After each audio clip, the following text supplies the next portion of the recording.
All right, happy Wednesday. Welcome to Wednesday's quarantine edition of TABE Literacy. Hope all is well. Hope everyone watches the video. We're going to stick on the theme of social studies and history as it relates to your TABE test. And we're going to look at some IXL questions today. This is your Common Core skill, 6-8. RH.1. That probably means nothing to you. What should mean something is that today we're going to look at how to cite specific textual evidence to support analysis of primary and secondary sources in relation to social studies and history. All right? That's a lot to swallow. But hopefully, as we go through it, you'll see how your reading comprehension pertains to your TABE test and looking at it in specifically social studies context. Next week we'll go through science. Today we'll do social studies. So let's go ahead and jump right into it. All right. So today we're going to look at some IXL questions for the next 15 minutes or so. Go through these, look at how to answer them, and hopefully you'll have a better understanding of what to do moving forward. All right. So everyone, IXL signin.com/Job Corps. All right. Here's my login. We're going to go ahead and sign in. All right. So remember, this should all be second nature to you by now for all y'all working in IXL. But we're going to go to Learning, Recommendations, and your skills suggested by your teacher. That's the one way to do it. The other way is to go to Language Arts, Skill Plans, TABE Reading, the D version of the test, and here is what we're going to do. So the reason we're doing this is because it's specifically aligned with your TABE test. So what we're going to do is we're going to go through, you've got 6 lessons here actually. We're going to actually go through each of these lessons, maybe one question on each, depending on how much time we have. So this is particularly in American history and world history. It's all the same Common Core concept. So, all right, let's just go ahead and jump right into it. So the first one is Cause of the American Revolution, Introduction to Mercantilism and Navigation Acts. Really, ultimately, what we're going to do is just look at one question here and then move on. All right, so question number 1. So what you'll have is possibly you'll have a map like this on your TABE test. And this question says, by the 1700s, merchants, in the 13 colonies traded goods across the Atlantic Ocean in a pattern called triangular trade. Look at the map showing this trade and answer the question below. Alright, so let's look at the map. So what I would do is if I was on the TABE test and I got this question, I would go right to your question. The question is, what locations were involved in a triangular trade? Select all that apply. Alright, so let's do one at a time. Great Britain, were they involved? Yes, as we can see from the map, they're right there. West Africa, were they involved? This whole thing is the triangular trade, so yes, you can see West Africa was involved. China, was China involved? Look at the map. Do I see China anywhere? No, they're not involved. The West Indies? Yes. So you see how it's pretty straightforward and simple this is? It's not difficult. You just need to use some common sense thinking to get your answer. And the 13 colonies, yes. All your answers are right there. Boom. Okay. And then here's your little history lesson if for all y'all want to go through it. Alright. Look at the map again. Same map. Some arrows show colony imports or goods that were brought into the colonies. Some show exports or goods that were sent out. Look at the imports into and exports from the 13 colony and follow instructions below. Sort the goods based on whether they were imports into the 13 colonies or exports out of the 13 colonies. So imports coming in. So look, any arrow that's going into the colonies we can say was an import. So we've got, based on this, we've got manufactured goods, check. What else was coming in? This right here is sugar, fruit, and coffee, which, look at this arrow going in. Any arrow going in is an import. So sugar, yes. Enslaved people, slaves, yes. Okay. How about exports? Things that went out. What went out? Tobacco, lumber, grain, and iron. And we have one more arrow right here. So, tobacco, lumber, grain, iron, and rice. Alright, so just read the map. Going in, you're going to have an import. Going out, you're going to export. Critically think about this. And we got our answer, and we are correct. Good. Alright, so that's one skill under this Common Core skill you need to know for your tape test. Alright, so that would be that one. So this one is the Revolutionary War. Alright, so the Revolutionary War, struggle for independence. Look, we've got another timeline. Look at the timeline of events from the Revolutionary War. Answer the questions. Go to the question.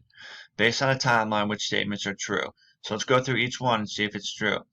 The Revolutionary War lasted 8 years. Started in 1775 and in 1783. Can we logically believe that it lasted 8 years? We can. The Second Continental Congress was established after the Revolutionary War began. The Revolutionary War began.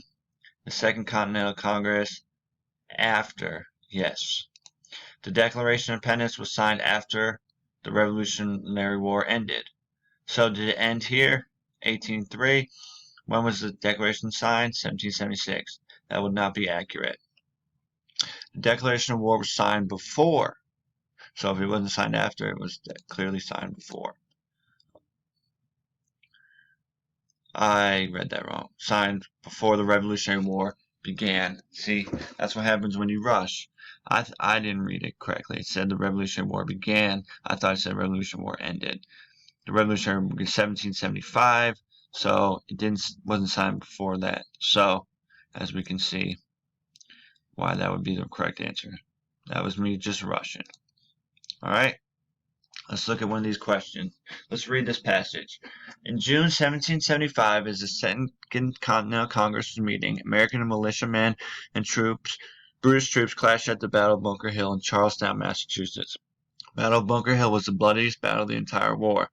News of the battle spread. The passage below comes from a June 17th, 1775 diary entry written by Nathaniel Ober. Ober was a shoemaker, a patriot, and a soldier in the militia. He was not present at the Battle of Bunker Hill. This was a melancholy day. Not only a great number of our brave friends fell, but a great deal of substance was consumed by fire from our unnatural enemies. Set fire to the town of Charlestown, which consumed almost every house in that town.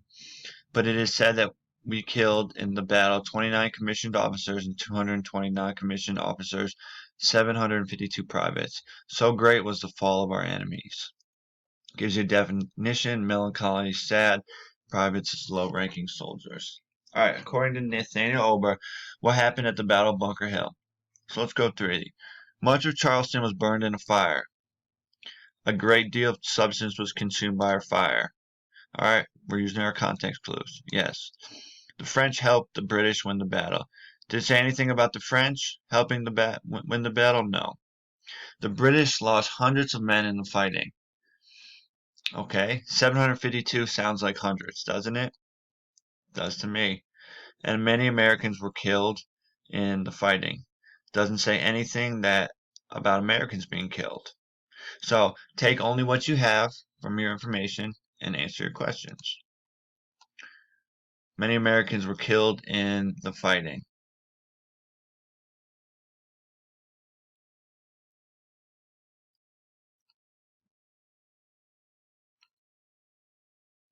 So yes, why were many Americans killed? A great number of our brave friends fell. Once again, this is what happens when we rush through our questions. We need to look at our clues, find our correct answers. All right? I'm doing this on purpose to show to you what happens when you rush. Take your time. Look for every possible clue to answer your question. Okay? Let's look at one more from this passage. Read the following passage written in the days of the Bunker Hill and answer questions. Abigail Adams, letter to her husband, John Adams. The spirits of the American people are very good. The loss of Charleston affects them no more than a drop in the bucket. The colonists are now spirited up by a raging enthusiasm as great as ever people were possessed of, and he must proceed in earnest or give the business up. Spirited, inspired, proceed in earnest, commit fully to the war. According to both letters, what was true about the Battle of Bunker Hill? The colonists wanted to make peace. Doesn't say anything about wanting to make peace. The British gained control of Boston. Doesn't say anything about that. The British were spirited up to win the war. No, the colonists were spirited up. The American colonists were united and determined to win the war. It says it from Abigail Adams, and it says it from the British leader. Okay? Good. All right. So there's two questions. Let's look at one more. The Articles of Confederation.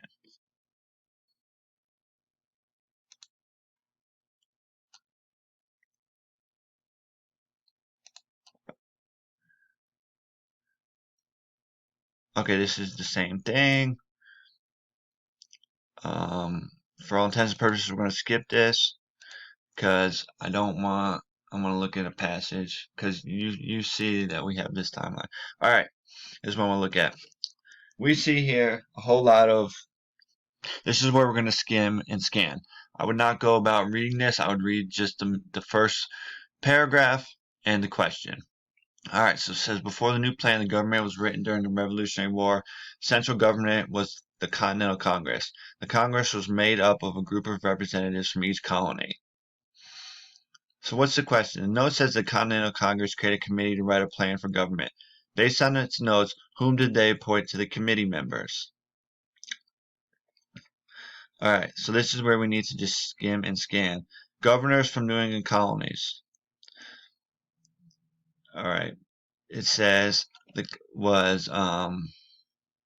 governors from the was there governors from New England colonies? Possibly, but there was also governors from other colonies as well.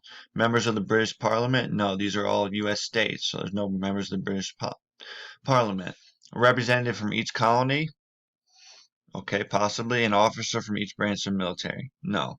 We know that each colony is represented here. So logically thinking, we can eliminate the ones that don't make sense. British officers, but a representative from each colony was represented. Okay? And then we got one more question. From 1776, the committee created by the Continental Congress developed a plan for government called the Articles of Confederation. Articles of Confederation had 13 articles that described the Confederation of the Union of States. Massive modified text of the first three articles was its purpose. All right, so let's look at the first article. This confederacy shall be the United States of America. This article gives states all the powers, doesn't say anything about powers. All it's doing is naming the new country. What's it going to be called? United States. Each state keeps every power and right which is not expressly delegated to Congress. So, delegated, given. So, article gives all the powers to the states, not given to Congress. Expressly delegated, which is not expressly delegated, which is not given to Congress. And Article 3, the states shall enter into a firm leadership of friendship with each other for the common defense, the security of liberties, and their mutual and general welfare. Purpose, right? This is giving you a purpose of the Union, which is to protect the states and well-being. How do we know? Well-being is defense, liberties, general welfare. Welfare, well-being. Look for those context clues which we went over a couple weeks ago, which should help you identify your answers. All right, here's a little history lesson. Go ahead and read through it. All right, this is kind of your overview of this particular Common Core skill for your tape test. We went over just a few questions. Your job is going to be to finish your worksheet and then practice these skills on IXL over the next 2 days. Friday, I'll put up a Kahoot for some social studies stuff. For the next 2 days, I just want everyone on IXL working hard through that, trying to answer these questions as they relate to social studies. Please let me know if you have any questions. I'm here to help as always, and I hope everyone has a great rest of their day. Talk to everyone soon. All right, bye-bye.